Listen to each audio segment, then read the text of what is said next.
الرحمن الرحیم الحمد للہ رب العالمین والصلاة والسلام علی سیدنا و مولانا محمد وآلہ وازواجہ وذریتہ اجمعین اللہم ارنا الحق حقا وارزقنا اتباعہ وارنا الباطل باطلا وارزقنا اجتنابہ اللہم ربنا زدنا علما واخلاصا وعملا یا رب العالمین اللہم ارنا حقائق الاشیاء کما ہی اللہم ارنا حقائق الاشیاء کما ہی اللہم صلی صلاۃ کاملۃ وسلم سلاما تاما علی سیدنا وحبیبنا ومولانا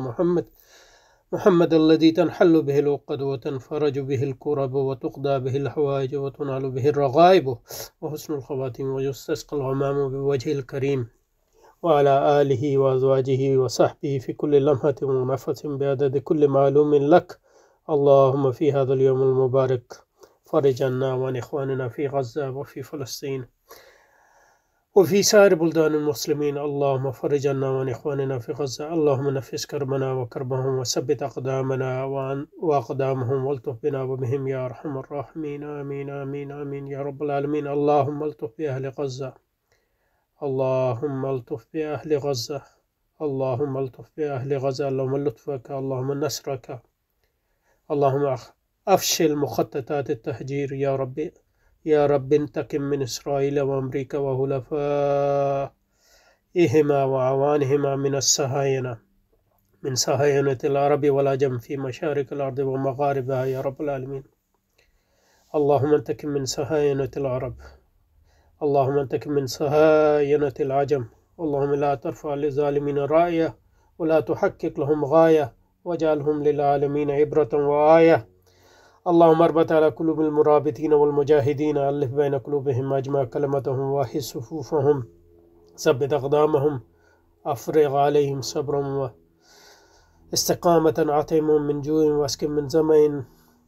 دفع من برد سدد رايهم وسدد رميهم وانصرهم نصرا مؤزرا مبينا اللهم هيئ لهذه الأمة أمر رشد يعز فيها أهل طاعتك ويذل فيه المنافقون وأهل معصيتك اللهم هيئ لهذه الأمة من يجمع كلمتها ويوحد صفوفها ويرفع فيها راية الجهاد في سبيلك اللهم نصرك المبين في خير ولطفك وعافية للإسلام والمسلمين وصلى الله وبارك على سيدنا ومولانا محمد وآله وأصحابه وأزواجه وذريته أجمعين اچھا جی اس مضمون کو پڑھیں گے زیادہ اس پہ رکیں گے نہیں انشاءاللہ اس کو پڑھنے کا مقصد یہ ہے کہ کیونکہ ہم حلاق کو پڑھ رہے ہیں تو اسی قسم کی بات لگی مجھے سرسری دیکھنے سے ہو سکتا ہے کہ جو میں نے سرسری سمجھ ہو وہ پڑھنے کے بعد جو ہے غلط ثابت ہو تو اس سے کوئی فرق نہیں پڑتا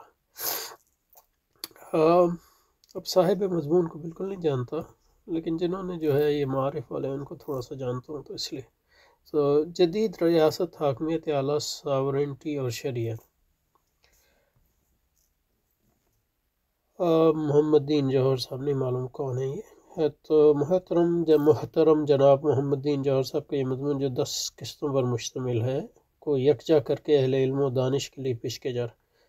اب مطلب یہ کہ میں تو اہل علم و دانش نہیں ہوں لیکن یہ پڑھ رہے ہیں پھر بھی جو سمجھ میں آیا اس پہ بات کریں گے انشاءاللہ اس پر اپنی رائے کا اظہار کریں اور رائے کے اظہار کے لیے نہیں کر رہے اپنی یعنی تعلیم کے لیے کر رہے ہیں تو اس کو اگر کوئی اس کو استعمال کرنا چاہے تو جیسے ہمارا دوسرا مٹیریل ہے لوگ استعمال کر سکتے ہیں جس طرح چاہیں اچھا جی تو اس میں جو ریاست وغیرہ پہ جو ہوگا اسی پہ زیادہ رکیں گے دوسری چیزوں پہ زیادہ نہیں رکیں گے اور مطلب یہ کہ ہماری اردو تحریروں میں شاعری بھی کافی ہوتی ہے تو اس کو جو ہے اتنا اس پہ زور نہیں دیں گے اچھا جی افکار جدیدیت کے تحت نیچر اور انسانی زندگی کے ہر پہلو کو بالکل نئے انداز میں سوچا اور پھر عمل میں لایا گیا ہے اس طرح سامنے آنے والی سوچ اور عمل کا ماقبل جدیدیت کے اوضاع فکر اور زندگی سے قریب یا دور کا تعلق یا نسبت نہیں یہ غلط بات ہے کیونکہ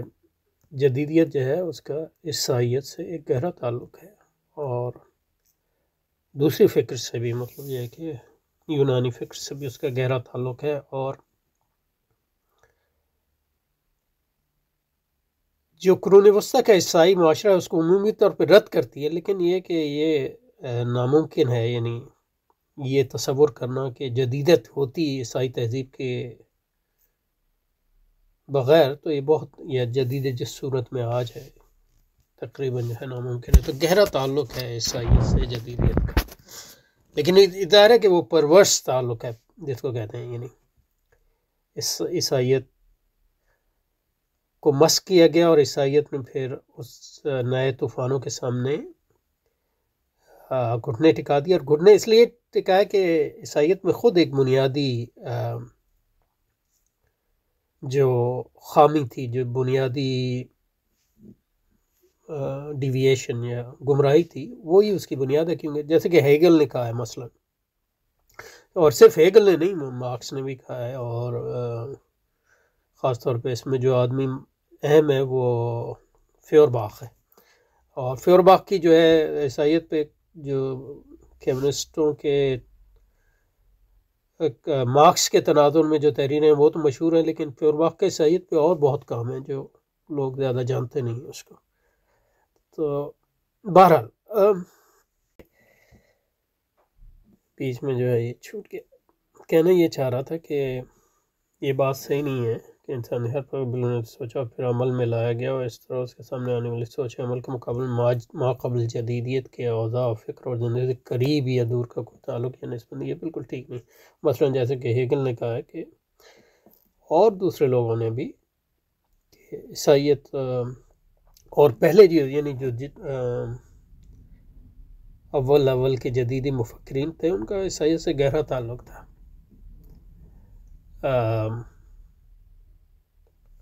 اور اس ضمن میں لوتھر بہت اہم ہے، یعنی لوتھر کی اہمیت اتنی ہی ہے جتنی ڈیکارٹ کے، یا اس سے بھی زیادہ ہے۔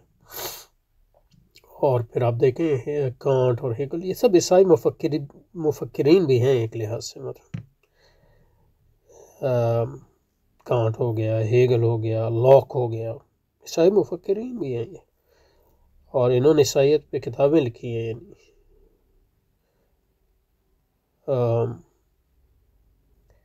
اور ہیگل ہو گیا، اور دوسرے یعنی جرمن آئیڈیلزم اور رومانٹسزم وغیرہ۔ تو اس میں جو چیز یاد رکھنے کی وہ یہ ہے کہ بنیادی تعلق جو عیسائیت سے وہ یہ ہے کہ عیسائیت نے کہا ایک آدمی، ایک انسان جو ہے وہ خدا ہے، خدا بن گیا یا خدا تھا، یا نام عیسیٰ، نعوذ باللہ، اور وہ خدا کے بیٹا تھا۔ تو ان لوگوں نے کہا جناب حضرت عیسیٰ اب آ گئے تو اب ہم سب خدا کے بیٹے ہیں، تمام انسان یہ خدا کے بیٹے ہیں، ان مان میں ہم سب خدا ہیں۔ تو یہ ایک بیسیکلی ایک لحاظ سے جو انسان پرستی ہے وہ عیسائیت کی یونیورسلائزیشن ہے، گو کے دائرے کے عیسائیت کی کو مسخ بھی کرتی ہے، لیکن اسی کی بنیاد پہ آتی ہے، اور اسی لحاظ سے مطلب یاد رکھنا چاہیے کہ یہ بات ہم کہتے ہیں جو باطل ہے وہ کوئی چیز ایجاد نہیں کرتا، وہ ظلم کرتا ہے، اور ظلم جو ہے جیسے کہ لغوی اس کے معنی وضع الشیء فی غیر محلی، وضع الشیء فی غیر محلی، چیز کو رکھنا وہاں جہاں اس کی جگہ نہیں ہے، چیز کو اس کی اصل جگہ سے ہٹا کر اس جگہ رکھ دینا جو اس کی اصل جگہ نہیں، یہ ظلم ہے۔ تو اس لحاظ سے جدیدیت بھی ایک ظلم ہے، جدیدیت کوئی چیز اختراع نہیں کرتی، نہ سرمایہ داری کوئی اختراع کرتی ہے، سرمایہ داری کوئی دولت کی کریٹ تھوڑی کرتی ہے، دولت تو معاشرہ کریٹ کرتا ہے، اور سرمایہ داری اس کو اس کا استحصال کرتی ہے دولت کو، اور اس دولت کو جو ہے سرمایہ میں تبدیل کر دیتی ہے۔ تو اس لحاظ سے پوری یعنی جدیدیت بھی ایک ظلم ہے، تو یہ کہنا غلط ہے کہ اس کا ماقبل سے کوئی تعلق نہیں ہے۔ اچھا جی، جدیدیت کے ذیل اور ضمن میں آنے والی تبدیلیوں کا ایک بہت بڑا نتیجہ یہ نکلا کہ دنیا اب کسی معنوں میں بھی بدہی نہیں رہی۔ اس کا کیا مطلب ہے؟ یعنی کمپلیکس ہو گئی ہے، کمپلیکسٹی تو خود کوئی جدیدیت نہیں ہے. کمپلیکسٹی تو اور یہ سمجھنا کہ پہلے جو یہ ایک طرح کی وہ بات ہے جو رومانٹکس نے بھی کہی ہے، لیکن رومانٹسزم خود جدیدیت کی ایک شکل ہے. مثلا یہ کہ اب دیہات میں رہنا اور دیہاتی زندگی یعنی وہ کوئی بذات خود نہ اسلام ہے نہ کفر ہے. اسلام یہ ہے کہ دیہات تہذیب جس طرح جو ہے اس میں نمو ہو اس کی ہر شکل میں جو اللہ کا حکم نافذ ہو، دیہات ہو یا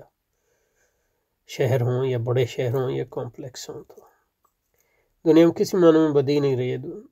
نہ ہر چیز پہلے بدی تھی اب ہے. دنیا کی تمام نئی تشکیلات جدیدیت کے نظری وسائل تخلیق کی گئی ہیں. جیسے میں نے کہا مطلب یہ ہے کہ جدیدیت کوئی چیز تخلیق تو کرتی نہیں ہے، نئی تشکیل جدید نظری وسائل سے تخلیق کی گئی ہے اور ان تک عقلی رسائی کے بغیر فہم نہیں ہے.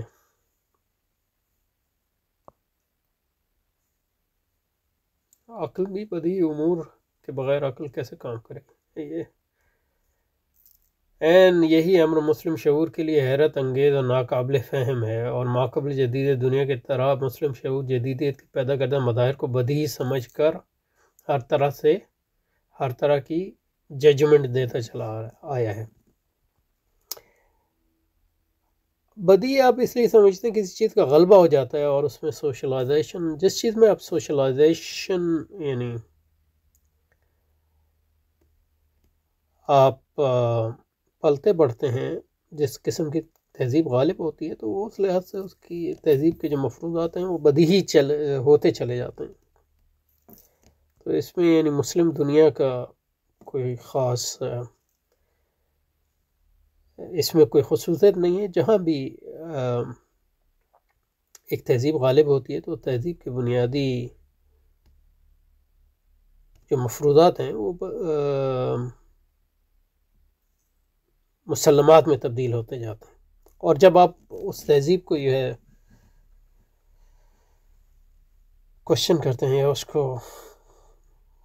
سوالیہ نشان بناتے ہیں تو وہ بداہت ایک لحاظ سے آپ یہی کرتے ہیں کہ اس کی بداہت کو چیلنج کرتے ہیں اور اس کی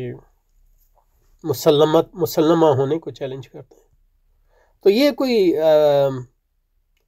جدیدیت کے ساتھ خاص نہیں ہے، نہ اسلام کے ساتھ خاص ہے. یہ ہے کہ جدیدیت کیونکہ اوور ویلمنگ ہے کمپلیکسٹی کے اعتبار سے بھی اور وسائل کے اعتبار سے بھی اور اپنی شفافیت کی اعتبار سے بھی، تو اس لحاظ سے اس کا غلبہ جو ہے وہ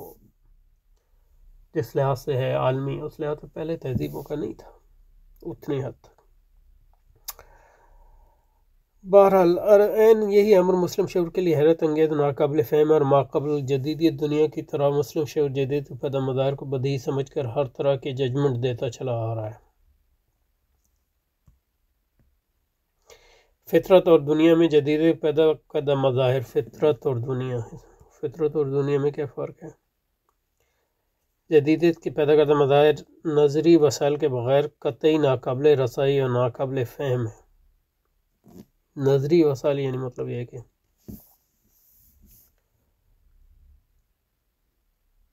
آپ کے بنیادی مفروضات اور آپ کس طرح کائنات کو سمجھتے ہیں وغیرہ. تو یہ ہمیشہ یہی رہتا ہے کہ یعنی آپ نظری وسائل کے بغیر کائنات کو کیسے سمجھیں گے، چاہے آپ مسلمان ہیں یا غیر مسلم ہیں. یہ چیزیں تو ہمیشہ رہی ہیں اور رہیں گی، اس میں کوئی شک نہیں. جدید سسٹم کی گرفت سے آزاد ہو چکی نیچر اور دنیا کے مظاہر اب بھی بدی ہیں. یعنی جو جدید گرفت نہیں بدی ہی ہیں، مطلب یہ سمجھ میں نہیں آیا. بدی ہر تہذیب میں کچھ چیزیں بدی ہوتی ہیں، کچھ چیزیں نظری ہوتی ہیں. تو جدیدیت پہ ہمارا اعتراض، یہ تو رومانٹک اعتراض ہو سکتا ہے، لیکن ہمارا اعتراض جدیدیت سے یہ نہیں ہے کہ وہ بدیہی ہے یا کمپلیکس. ہمارا اعتراض یہ ہے کہ وہ باطل ہے. تو بدیہی بھی باطل ہو سکتا ہے اور غیر بدیہی بھی باطل ہو سکتا ہے. تو یہ بداہت کی ساری باتیں جو ہیں یہ بیسیکلی رومانٹک فلسفے سے تاثر لگتا ہے۔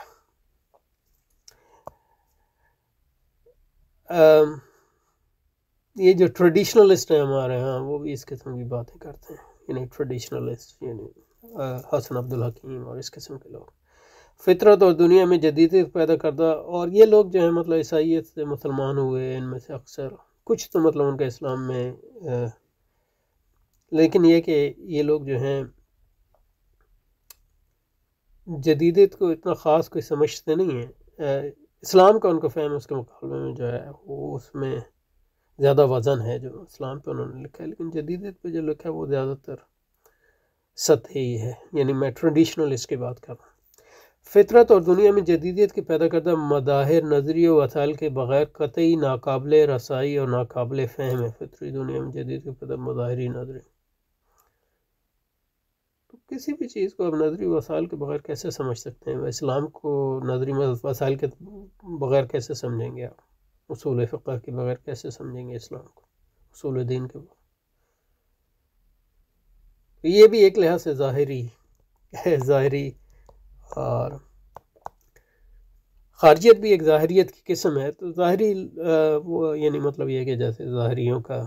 اصول فقہ پہ بھی اعتراض رہا ہے، بہت سے ظاہری جو ہیں اصول فقہ کو مانتے نہیں، اور منطق کو تو بالکل ہی نہیں مانیں گے، حالانکہ وہ اصول فقہ کو بھی استعمال کرتے ہیں اور منطق کو بھی۔ Just because you have rejected منطق اور اصول فقہ، اس کا مطلب یہ نہیں ہے کہ آپ اس کو استعمال نہیں کر رہے ہیں، استعمال تو کر رہے ہیں، لیکن یہ ہے کہ اب جو آپ استعمال کر رہے ہیں امپلیسٹلی کر رہے ہیں، یعنی امپلیسٹ کو اردو میں کیا کہتے ہیں؟ تو جدیدیت کے پیدا کردہ مظاہر نظری وسائل کے بغیر قطعی ناقابل رسائی اور ناقابل فہم ہیں۔ اس میں کوئی شک نہیں کہ جدیدیت پیدا کردہ سسٹم کی گرفت سے آزاد ہو چکی مارجنلائز نیچر اور دنیا کے مظاہر اب بھی بدیہی ہیں، یعنی کہہ رہے ہیں کہ جو حصہ جو ہے تہذیب کا اور دنیا کا اور فطرت کا بھی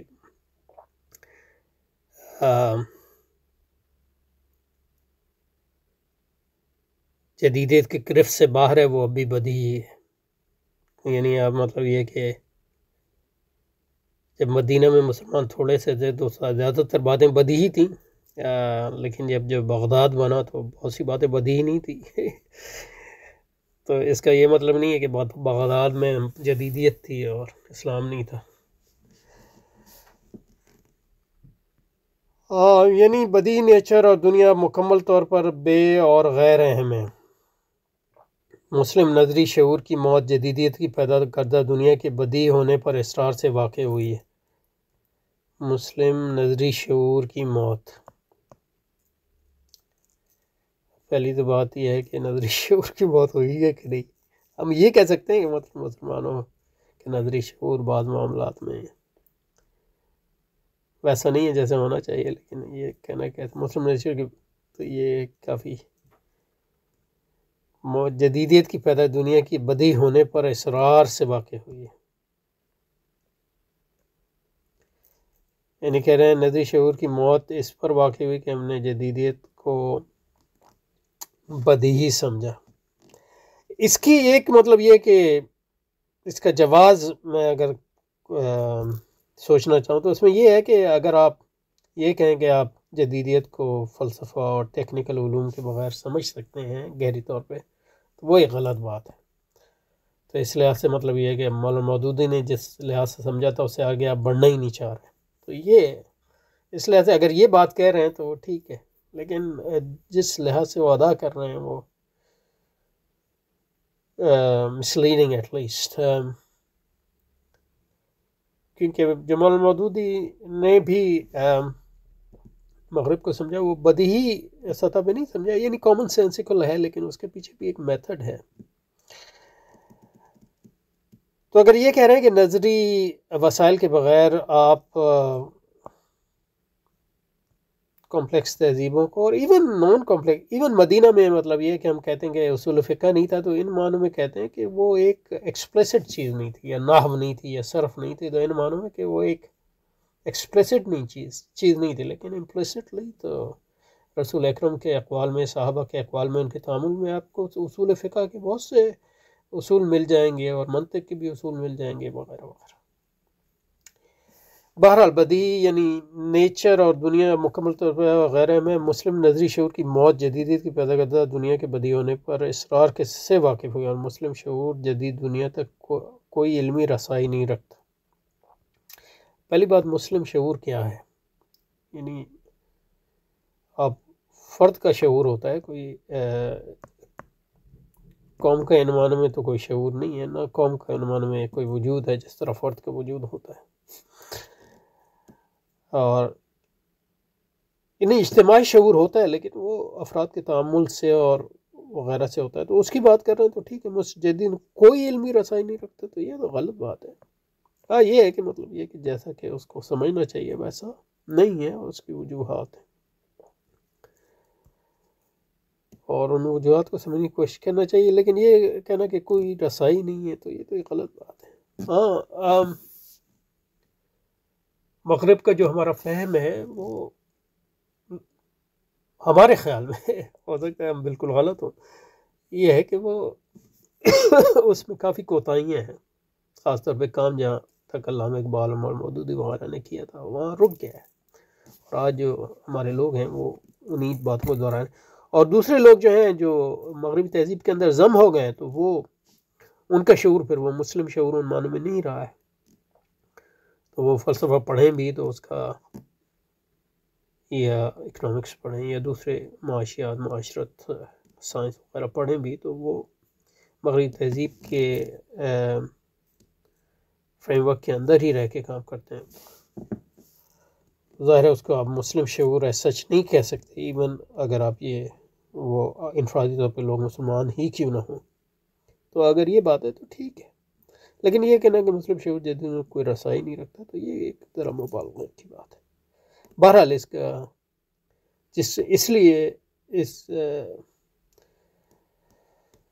اچھا یہاں رکتے ہیں، پھر اس کو جاری رکھیں گے انشاءاللہ۔ السلام علیکم۔